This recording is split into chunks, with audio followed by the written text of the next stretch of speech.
Hey friends, Elizabeth here from Plant-Based Bride, back again for day 3 of Plantmas 2021. I'm super excited to continue on with this little mini series all about how to make YouTube videos, how I create my content as a full-time YouTuber, answering all of those behind the scenes questions that I get asked all of the time. So in part 1 of this mini series, we talked all about planning and organizing your content.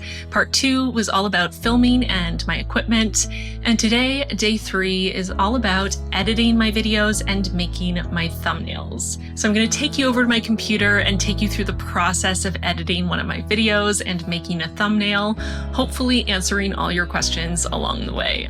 So without further ado, let's hop into it. So I'm going to talk you through the process of editing a video from start to finish, and the video I'm using for this is my husband's new bullet journal setup for the new year. This video is going to go up on day 8 of Plantmas, so keep an eye out for that. But I want to show you the general process that I go through when I'm editing a video. So I have been using Blackmagic's DaVinci Resolve as my video editor for several years at this point. I used the old Microsoft native video editor on my PC when I first started making YouTube videos, and then I moved over to iMovie when I got a MacBook. But once I started taking YouTube a little more seriously, I switched over to Adobe Premiere, and I used Premiere for about 2 years and had so many issues with it, so many lost videos, so many broken hearts over files that got corrupted or videos I spent hours editing that would just not export no matter what I did. It was quite a stressful experience.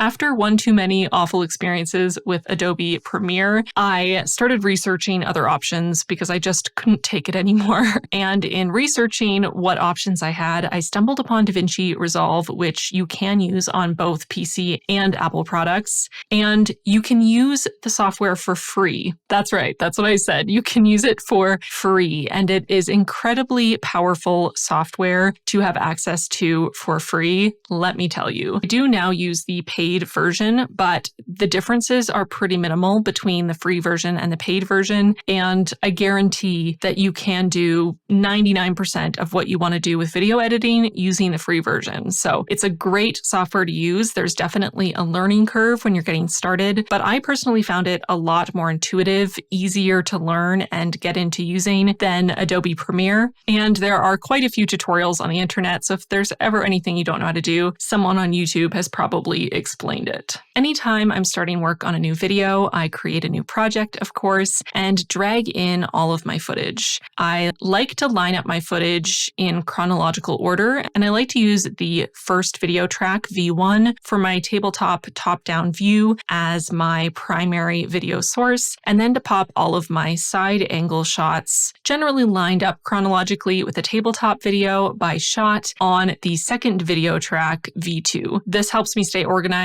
As I'm editing, I can very quickly see if something is a tabletop shot or a side shot based on which track it's on. And you can keep adding more and more video tracks if you have more video sources, or if you're adding in text or graphics or whatever else to keep yourself organized. I also delete the camera audio since I don't use it in these videos. But if this was a face video, I would keep the camera audio so I could use it to line up my external audio from my microphone with the audio from the camera to make sure that everything is nice and lined up with my lips. My first step in editing a video is doing a basic cut, where I go through from beginning to end and I cut the footage, take out unnecessary pauses, remove long areas where I'm not doing anything. Maybe I got distracted by an audiobook I'm listening to, or a cat came for attention and I stopped working for 3 minutes. I also decide as I'm going through this basic cut which clip I want to use for each moment throughout the video, when I want to switch between my tabletop view and my side view. And usually this is based on a combination of not wanting to spend too much time on a single shot so that it stays interesting, switching between the two, and also choosing which one is best for that particular portion of the video, which one shows what I'm doing more clearly, which one is more aesthetically pleasing, which one is clearer. The choice is made a lot easier if one of the shots is slightly out of focus, or if the lighting looks weird, or if there's a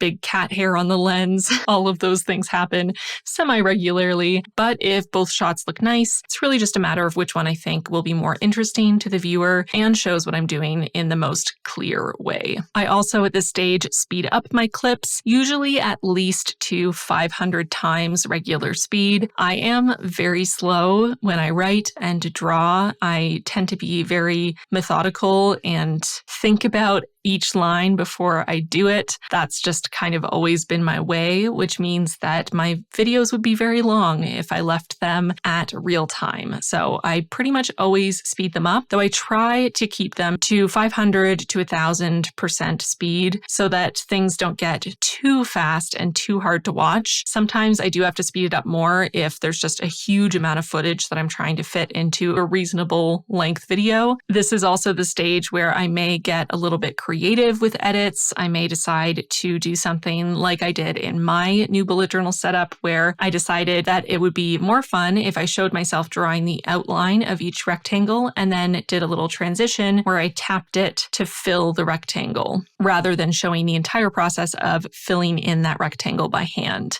I've set up some shortcuts in my personal DaVinci Resolve install to make things a little bit easier. I hit the Z key to cut and the S key to adjust the speed. Those are the two tools I use the most when I'm doing my first basic cut of a video. I also love my DaVinci Speed Editor, which came when I purchased the full version. I don't use 90% of the buttons because, to be honest, I haven't had the time to go through and really learn the best way to use it. But this scroll wheel is the best thing ever and makes it so much easier to quickly get to a very specific area on the timeline. And I also occasionally use the cut and smooth cut buttons on the speed editor, as well as the split and snap and ripple delete buttons. My hands are a little more accustomed to hitting those keys on my actual keyboard, the Z, the S, the delete button, the backspace buttons, the space bar to hit play. But occasionally I remember that those buttons also exist on the speed editor and I use that instead. You certainly don't need the speed editor to use DaVinci Resolve, but again, that scroll wheel is just amazing and I really miss it. If I ever have to unplug my speed editor for some reason and I don't have it while I'm editing, I reach for it constantly and get sad when it's not there. I love that within DaVinci Resolve, you can set your own shortcuts, so you can choose which keys work best for you, depending on if you're right-handed, left-handed, what your setup is like, and you can also set different shortcuts depending on which tools you use the most. Once I'm happy with the basic cut of the video, it's time for recording a voiceover and background music. Sometimes I do one before the other. It really just depends on the circumstance. On this day when I was editing, there was some construction outside that was a bit loud, so I decided to hold off on the voiceover and choose my background music first. I personally use Epidemic Sound for my music. You pay for a membership and you get access to a huge library of copyright-free music, and I just find the library is so much more extensive than what's available through the YouTube audio library, which I used for years, but at some point I felt like I had used every track that appealed to me, and I just really enjoy the Epidemic Sound website, how easy it is to search by genre, feel, mood, whether something's instrumental or not, as well as looking at a specific artist or at a specific album or related songs if you find something you really like. So for this particular video, I wasn't quite sure if I wanted something a little more atmospheric, maybe ambient, or some solo piano, which is one of my favorites for background music, or solo guitar, which is another favorite of mine. And I picked a couple tracks, downloaded a bunch so I could have them on hand, and dragged them into my project, played around with them, and ended up deciding that I preferred the solo guitar for this particular video. So that is what I went with. A couple different tracks that all feel like they go together, but are distinct so that you don't get bored of the same track repeating over and over through the whole video. Chewie decided to come for a visit,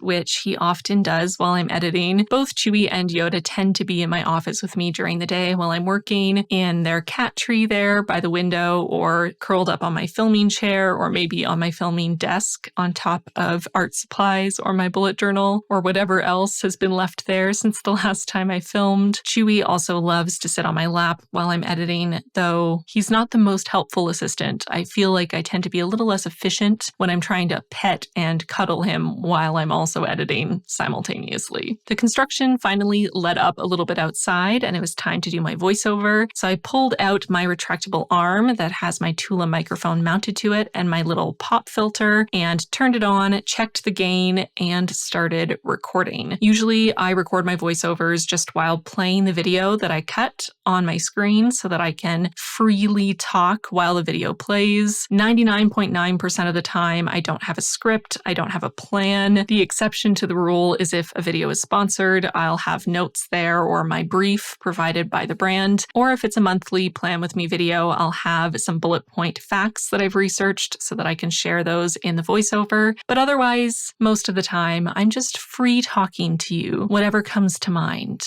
Just chilling, hanging out, which is exactly what I'm doing right now as I record this voiceover. Once I finish recording, I plug in my microphone so that I can access the file and drop that into my project. If my voiceover is particularly noisy, for example, if the construction starts back up halfway through or our neighbors start doing their laundry, I'll send the file to my husband, who has much more advanced audio programs on his computer as an audio engineer, and he can quickly clean it up for me and send it back. But if none of that happened, or if he's just too busy to help out, then I just drag it right into my project, and I can use some of the native audio features through DaVinci Resolve to do noise reduction, handle the EQ, adjust the gain, and I always do the final mastering within DaVinci Resolve. I'll also go through and cut the voiceover, cutting any long pauses or false starts where I start a sentence and then I mess up my wording, or I forget what I was going to say, or one of my cats meows over me. I also cut out breaths that are too loud and mouth clicks and other random sounds that pop up, just trying to get the voiceover nice and tight and clean so that it's enjoyable to listen to. I'll also go through at this stage and adjust the volume of the background music so that it nicely cushions my voice. Usually, if I have any pauses where I don't speak for a period of time, I'll bring up the music gradually and have it at a higher volume for a period of time, and then bring it gently back down to background music levels when my voice comes back in, so that there's always a relatively steady volume, whether I'm talking or not. Once I'm completely done cutting my voiceover and adjusting the volume of the background music, I'll go into the audio panel, which is called Fairlight in DaVinci Resolve, and I'll adjust the audio. Usually around this time, I'll add in any titles or extra graphics that I want, if I want a title card, or if I need to add a little note on the screen. And then I pop into color correction. I usually like to leave color correction till the end. I know some people like to do it right from the start, but for me, I like to know that all my shots are finalized and I'm only color correcting the shots that are going to be in the final video. I had far too many instances of spending a long time on a particular clip, getting it perfectly color corrected, and then I ended up not using that clip in the final video. So for me, this feels like the more efficient choice. DaVinci Resolve has a lot of very advanced color correcting tools, and I tend to use the bare minimum because I don't want to spend ages color correcting every single clip trying to make it absolutely perfect. But I really do appreciate having these tools available to try to match color temperatures and brightness between different cameras and adjust for weird lighting if the sun starts to set outside, or if I forgot to adjust something on the camera before I started filming. I try to bring the clips to as neutral a place as possible. Once I'm done color correcting, I'll go back through and watch the video from beginning to end, making sure that I have everything I need. At this stage, I will double check that I've included everything I need to for a sponsorship if the video is sponsored. I'll also make sure to add in my Patreon thank you cards on the screen while I'm thanking my patrons, and just double check that everything looks okay, that I haven't left a random gap between two videos or forgotten to color correct a certain clip. And when I'm happy with that, I can export the video. Once the video is exported, I will pop it onto YouTube to start the uploading process. And while the video uploads, I will work on the thumbnail. Depending on the video, I will have taken dedicated pictures to use as a thumbnail, or sometimes I'll go back through and grab some screenshots from the video to use as a thumbnail. But pretty much every time I will have at least 3 to 4 options for my thumbnail image, and I'll pop all of those into Photoshop to try them out and see which one appeals to me best. To make things easier for myself, I build off of past files. So I'll just open the last Photoshop file for whichever thumbnail I made last and start my new thumbnail on that template. I just find that's a lot easier than starting from scratch every time. You could also make a template file that you start from every time. You definitely don't need Photoshop to make thumbnails. There are lots of free services you can use instead of Photoshop, like Canva, that can be really great, but I have Photoshop and I know how to use it, and it's the easiest way for me to make my thumbnails, so that is what I use. Typically for a thumbnail, especially a bullet journal video, I'll start with an image of my notebook or of a particular spread and a plain white border, and then whatever text I feel is important to include on the screen, either some version of the title or a couple words that I feel will draw your attention or let you know what the video is about. I'll play with different layouts for the text where I feel it fits best, and also usually try a couple different fonts to see what appeals to me and what I feel jumps out most, while still fitting into my general aesthetic and vibe that I'm going for with my videos. I also like to go in and erase portions of the border so that it looks like it's sitting behind some of the things on the screen. Don't ask me why, I just like it. Usually I want the border to look like it's above my table, but behind anything that's on top of the table. I'll also do more fine-tuned adjustments here if I feel I need to. For example, my hand looks really pink here. It's been really cold in my apartment recently, and my hands get pretty red when they're cold. So I did a dedicated adjustment just to try to bring down that redness a little bit so that my hand wouldn't be too glaringly distracting. Once I'm happy with the base of my thumbnail, I have my image, my border, and my title. I'll save it as a JPEG and open it up in Procreate on my iPad. And this is when I'll add extra details just to finish off the thumbnail. Maybe an arrow. I do love to add an arrow to my thumbnails. Maybe some doodles, a couple little stars, or some lines outlining certain areas. I also might add some additional text at this point if I feel I need it, though I do usually try to err on the side of less text just because I know that it can be hard to read smaller text on,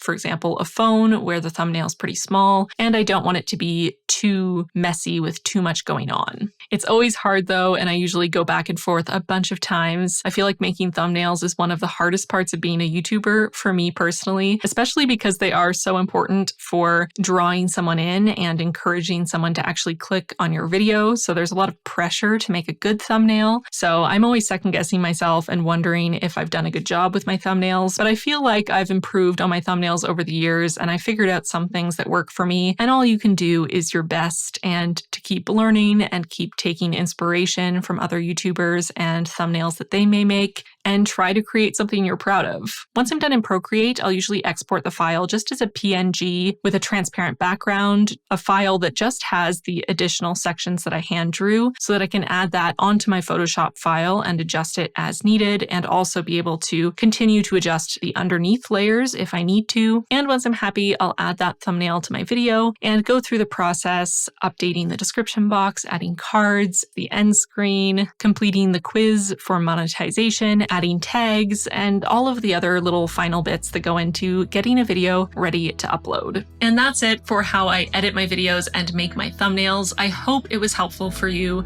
Of course, as with all the videos in this little series, if you have any questions at all, please leave them in the comments down below and I will do my best to answer them. I want these videos to be helpful for you, so if you have questions, do not hesitate to ask. I hope I can help. Be sure to come back tomorrow for part 4, the final part of this little mini series where I'm going to talk all about how I make money as a full-time YouTuber, all of my different streams of income, and answering as many of your questions as I possibly can. Don't forget to hit that bell icon to turn on notifications so you don't miss tomorrow's video or any of the rest of my Plantmas videos this year. Remember, we do have a few more giveaways coming up. They're sprinkled randomly throughout the Plantmas videos, and you only have 24 hours to enter each giveaway, so you don't want to miss them. Thank you as always to my patrons for your support. You truly are the very best. What are you doing, Yoda? Come here.